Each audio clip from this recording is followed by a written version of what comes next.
Maroussia, bonjour. Salut. Merci de nous accueillir. Tu vas inaugurer une nouvelle série qu'on va intituler Portrait de vigneron ou de vigneronne en l'occurrence. Donc on va commencer simplement, tu vas nous présenter ton domaine et toi par la même occasion. Ok. Donc Maroussia Villequeux-Tatin, bonjour. Je travaille je reprends le domaine familial, les domaines Tatin. Et ça fait une dizaine d'années, c'est ma 10e vendange ici, cette année d'ailleurs, 2020. Donc on pensait que ce serait l'année du vin, mais c'était plus l'année du Covid, tu vois. Mais bon.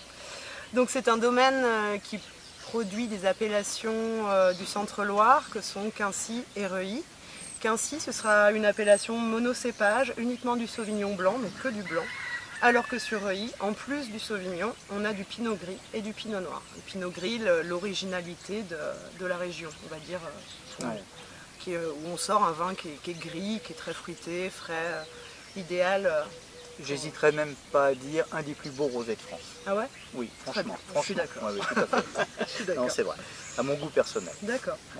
Donc nous, aujourd'hui, on arrive à une surface de 35 hectares avec, on va dire, 80 à 85% de blanc au Sauvignon et à peu près 15% de pinot noir, de rouge et le reste en pinot gris. Bon, on a une petite cuvée de bulles aussi, mais ça représente pas grand-chose en vin de France, peut-être 2000 bouteilles. Donc tout ça, on a une capacité de production de 200 à 220 000 bouteilles à peu près par an, qu'on vend uniquement en bouteilles, rien en vrac, ce qui nous permet d'avoir aussi une meilleure valorisation. Voilà. Donc en termes de culture, nous on est agréé, Terravitis, c'est un label d'agriculture raisonnée. Donc c'est-à-dire qu'on ne met plus d'herbicides, pas d'antipourriture, pas de produits CMR, cancérigènes, mutagènes et toxiques pour la reproduction. Donc on s'entraîne à faire de plus en plus propre. Cette volonté effectivement de travailler plus propre, ça a été initié par toi ou par ton père? Par tes parents en l'occurrence. Je pense que je l'ai quand même un petit peu poussé là-dessus. Après c'est aussi lui quand même techniquement qui m'a aidé à mettre ça en place. Parce que c'est encore lui quand même qui gère plus la vigne. Moi je suis vraiment autonome en cave, je reprends aussi toute la partie administrative qui n'est pas un mince chapitre. Et donc la vigne je m'y connais, j'ai fait des études là-dedans, d'agronomie, un BTS viticulture œnologie. Mais c'est vrai que pour l'instant c'est encore un peu lui, parce que si on est deux à décider complètement sur le même sujet, de toute façon sinon on se rentre dedans. Il faut savoir se laisser chacun un peu de place. Et oui, c'est vrai que moi je viens d'une génération où l'environnement nous tient à cœur. C'est évident. Hein. Donc pour essayer d'avoir du sens et d'être en phase avec ce que tu fais, c'est sûr que c'est quelque chose vers lequel j'aimerais tendre d'ici Oui, parce que je pense qu'on a passé le cap du marché de niche, du marché, de la tendance, aller vers le bio. Je crois qu'aujourd'hui, il y a une réflexion beaucoup plus profonde de la part des jeunes vignerons. Oui, je crois que ça fait partie de notre essence. En fait, on a été élevés comme ça et puis de toute façon, on n'aura pas le choix. Et il faut y aller. Moi, je pense qu'il vaut mieux y aller par conviction, mais c'est sûr que vu qu'on a un domaine qui s'est développé assez vite, on a déjà les aléas climatiques, etc. Le bio, en termes de rendement, c'est un nouveau risque qui peut impacter directement sur la santé financière d'une entreprise. Donc avant de pouvoir prendre un risque supplémentaire, il faut d'abord pouvoir asseoir un peu la trésorerie d'une exploitation. Et c'est ce qu'on essaye de faire en ce moment avant d'y passer. Voilà. D'accord. Tout à l'heure, tu nous as parlé de Sauvignon, tu nous as parlé de Pinot Noir, qui sont l'essence même de la production de tes appellations. Toi, ton coup de cœur, ton vin préféré, c'est quoi? Bon, alors ça c'est difficile, ça va dépendre des fois, mais j'aime beaucoup le chenin, à vrai dire, c'est ce que tu me disais tout à l'heure, mais ouais, j'aime bien. Je trouve que c'est un cépage assez fou, où tu peux faire des bulles, des liquoreux, bien que ce soit moins ma tasse de thé, mais des vins secs extraordinaires aussi. C'est magique le chenin. Hein. Ah ouais, c'est magique. Ah ouais. Mais j'aime aussi beaucoup le sauvignon, parce qu'il y a des styles extrêmement différents, mais c'est vrai que le chenin, les bulles de chenin, les pétnates de chenin, ouais, c'est mon... C'est ton petit péché. Ah ouais, j'aime beaucoup ça, ouais. Bon, d'accord. Une question un petit peu plus compliquée. Aujourd'hui, tu es vigneronne. Et si c'était à refaire? Tu as des sœurs qui ont pris des chemins différents sur des axes artistiques, toutes les deux. Ouais. Toi, tu es aujourd'hui à la tête du domaine, on peut le dire, avec un petit peu le recul des 10 années, des 10 vendanges finalement, et voilà, si c'était à refaire. C'est compliqué cette question. Je voulais pas du tout faire ça au départ. J'ai d'abord fait 1 an de fac, j'étais attirée vers tout ce qui était social, la psychologie, etc. Donc j'ai fait 1 an d'administration économique et sociale. Le mot social est à la fin, c'est pas pour rien. Donc j'ai vite lâché et je me suis dit, bon en fait un BTS Vitiono, pourquoi pas? C'est quand même des métiers intéressants où c'est très varié, on ne fait pas toujours la même chose. Et c'est vraiment à partir de ce moment-là où ça a vraiment commencé à me plaire le vin en fait. J'aimais ça avant, mais c'est quand même des boulots où on bosse beaucoup. Moi je voyais mes parents bosser énormément, les week-ends pour les salons, etc. À 18 ans... oui, le monde de la terre, ouais. ça attire pas forcément à 18 ans. Pas tout, ouais, non, non, pas vocation, forcément. Quoi. Ouais, non. voilà. Ah ouais. Et donc après, quand je me suis lancée, c'était parti. Après, je suis revenue ici à 25 ans. Je serais peut-être pas revenue ici tout de suite. J'aurais peut-être attendu 5-6 ans de plus, tu vois, pour continuer à rouler ma bosse à l'étranger, faire des vinifications en Nouvelle-Zélande, en Australie, des pays où je suis pas allée. Un petit côté aventurière qui t'a manqué finalement. Que j'ai eu en fait, parce que j'ai pas arrêté de bouger de par mes études, l'Australie, la Californie, l'Espagne, et donc j'avais un peu cette bosse du voyage, mais du voyage long. Tu vois, les voyages de semaines en vacances, c'est super, mais j'aime bien les temps 3 mois, 6 mois, 1 an, où tu t'insères à la vie, et ça c'était un petit peu ma frustration, mais maintenant ça va. Maintenant, je suis bien, je suis en place. Bon, aujourd'hui, tu as une forme de stabilité ici. Ouais. C'est fait.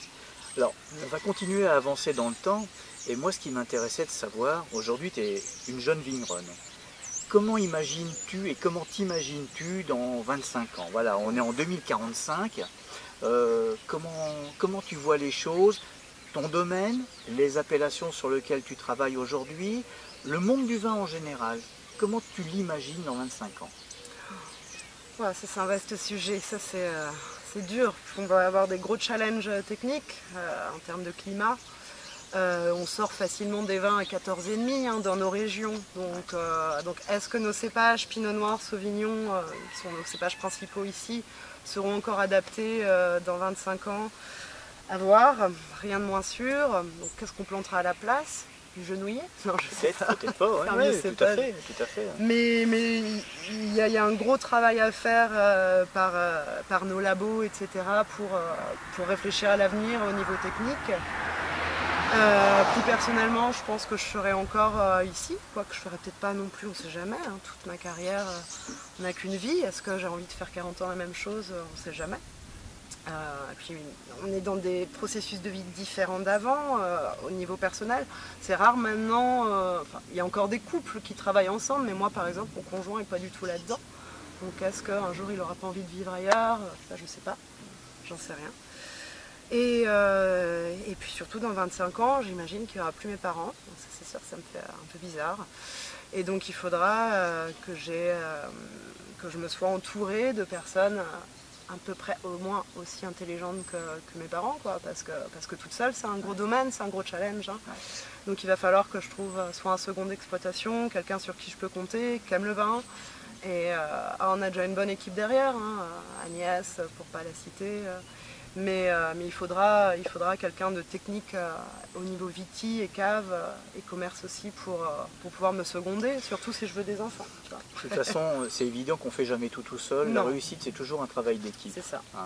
Et au-delà de ce travail d'équipe, pour qu'une appellation grossisse, il faut aussi d'autres vignerons dans la même mentalité que toi. Alors il y a beaucoup de jeunes vignerons aujourd'hui, je connais peut-être un petit peu plus les vignerons de Reuilly que ceux de Quincy, mais j'ai vu un certain renouveau qui m'a beaucoup plu. Ça paraît idiot, ne serait-ce que cette Saint-Vincent tournante qui est aujourd'hui organisée, on voit qu'il y a une vraie collaboration, une vraie entente entre les deux appellations. C'est fini l'époque des anciens, aujourd'hui vous faites les choses ensemble, vous les faites bien d'ailleurs. Moi je suis très content de participer tous les ans à cette Saint-Vincent, et ça aussi c'est un vrai challenge, je veux dire, porter plus haut les appellations, les dites mineures du Berry, quoi. C'est ça, c'est ça. Oui, et puis c'est vrai que c'est...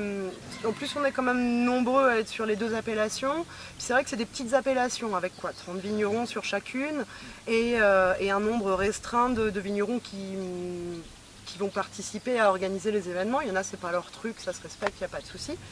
Mais c'est vrai que finalement, on est quand même très souvent sollicité quand tu fais partie des vignerons qui s'impliquent dans le collectif.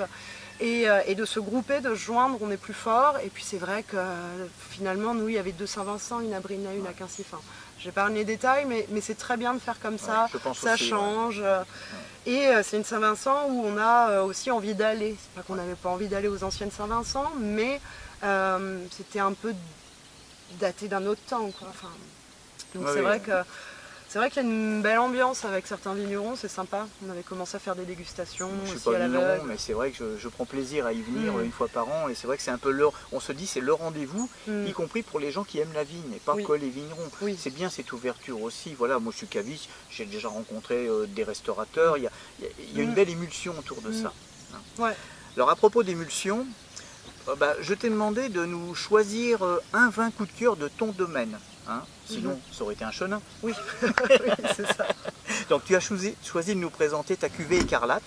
Je crois que ça fait 2 ans que tu l'as fait, pas plus. C'est la troisième année. 2019, là, c'est le 3e millésime. C'est le 3e millésime d'écarlate. Ouais.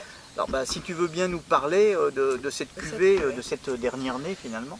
Alors, on avait été au cinéma voir le film Ce qui nous lie de Clapiche, et on y avait même été avec des amis et une bouteille de vin. Je n'avais jamais fait ça, mais on s'est dit merde, on va voir un film sur le vin, et donc on s'est bu 1 ou 2 verres de vin au ciné.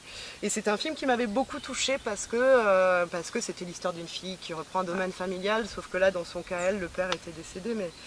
Et c'est vrai que ça m'avait vraiment touchée. Après, ça se passait en Bourgogne où ils font des super pinots, ils ont un super terroir, mais aussi ils mettent de la grappe entière. Et c'est pas du 100% égrappé. Il y a toute une scène, un débat sur quel est le pourcentage qu'elle va mettre cette année dans sa récolte. Et je me suis dit, mince, on va essayer. J'ai essayé, et 400 litres. Hein. Ouais. Et c'était la meilleure cuve de ma cave en rouge, quoi. Et moi, j'avais envie de mettre ça en bouteille. Et là, ça a été une des pires engueulades que j'ai eues avec mon père. Où ils disent, mais ça n'a pas de sens de créer une cuvée pour 400 bouteilles. Et je dis, oui, mais l'idée, là, c'est d'essayer. On fait goûter. Si les gens aiment avoir un recul, voir comment ça se tient en bouteille aussi. Parce que ce qui est bon au départ, des fois, tu ne connais pas l'évolution. Et donc voilà, chaque année, on en fait un peu plus parce qu'en fait, ça marche super bien. Ouais, 1308 bouteilles, je vois, en cette 2019. Année, ouais. Donc on avait commencé par quoi, 328, je crois. Donc c'est vraiment... Alors, je le connais un petit peu, ton vin, parce que je l'ai déjà goûté. Pour moi, c'est le bouquet de fruits par excellence. C'est ça. Hein, on ne retrouve pas tout à fait le pinot poivré, épicé, traditionnel, mais là, c'est vraiment l'exubérance fruitée. C'est ça, c'est un peu, c'est une bombe de fruits. En fait, vu qu'une partie des grappes sont entières, ça fait un peu comme une macération carbonique, et on retrouve un côté très fruit, comme on peut avoir dans certains Beaujolais. Alors ça n'a rien à voir avec un Beaujolais, entendons-nous bien, mais il y a un côté vraiment très fruits frais, fraises, cerises, noyaux de cerises parfois, ça dépend des phases, quoi. Mais pendant la vinification, tu as de la fraise, quoi. Ouais. C'est un peu de confiture. C'est que de la gourmandise. Hein. C'est ça. Cette cuvée je dis que écarlate. C'est blou, quoi. Ah ouais, complètement. Ouais, t'as envie d'en boire 2 verres à l'apéro sans souci. C'est clair. Hein. Mais t'as quand même une belle trame épicée aussi malgré tout. Mais c'est vrai que ça n'a rien à voir. Un peu derrière, mais c'est vrai que la première impression, c'est vraiment le fruit qui explose en bouche, quoi. On est sur un vin gourmand. Est-ce que ça se garde dans le temps? J'ai pas trop de recul encore. Est-ce qu'il faut le garder? Peut-être pas. Peut-être pas. Autant se régaler tout de suite. Ouais, finalement, c'est... Parce que là, tu vois, c'est 1 mois et demi de mise en bouteille, ça, et c'est déjà... C'est déjà bien. Hein. Ah ouais, tout à fait. C'est ça. Et ça donne un côté aérien, en fait, au pinot, je trouve. Et t'as pas de côté tellement dur de la rafle. C'est un autre style, mais c'est intéressant. Ah ouais, tout à fait. Donc à découvrir au domaine Tatin, en même temps que tout le reste de la gamme, bien entendu. Hein. Donc merci beaucoup Maroussia pour cette invitation et ce premier portrait. Hein. La prochaine, ça sera aussi une vigneronne. Hein. Ouais. Ça sera oui, tout à fait. C'est Patricia Luneau du domaine Théier qui va nous accueillir samedi prochain. D'accord. Hein. Donc on va continuer. Et puis après, il y a un jeune homme, un jeune vigneron talentueux de Châteaumeillan. D'accord. Voilà. Ok, ça marche. Merci Guy. Merci beaucoup. À très bientôt. À bientôt.